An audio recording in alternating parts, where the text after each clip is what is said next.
But elsewhere, number 3 Baylor hosts Iowa State. Baylor have won 5 straight in the series and have the second best home record in the Big 12. The Bears are favourite by 12.5 with the total set at 133. So Todd, what's your play here?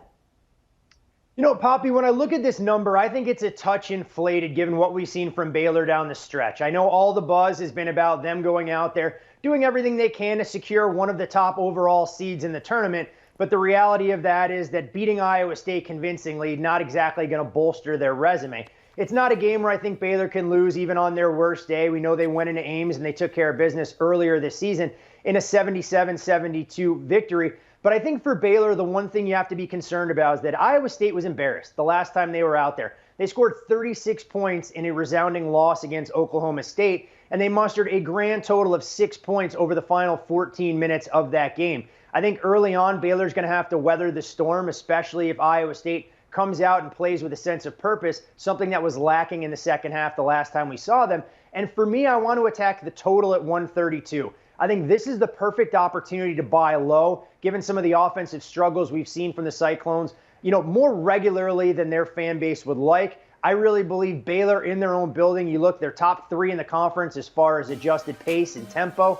I think it's going to force Iowa State to match them bucket for bucket. And I really believe this is a deflated total based as much on perception as anything else. If Baylor gets up comfortably, that's probably the best case scenario for this game to go flying over the total. I'll go over 132.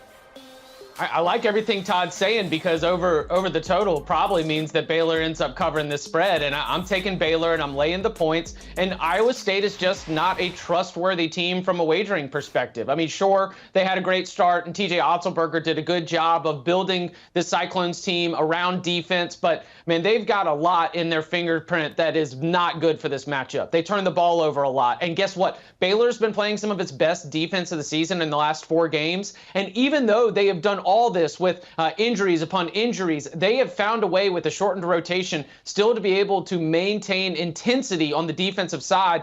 I think Iowa State's offensive struggles are in fact going to be something that prevent the Cyclones from really ever being in this game. I think Baylor jumps ahead early, and I don't know if there's going to be any scoreboard watching, but it is important to note that there is a shot at the Big 12 regular season title if Kansas were to lose. So I will take Baylor and I will lay the points. Iowa State is just not a team that you can trust right now. Do you want a sports network that delivers everything that matters about the game? The highlights, the picks, the instant analysis, no yelling, no fake debates, no politics. Hit the subscribe button and never miss a moment.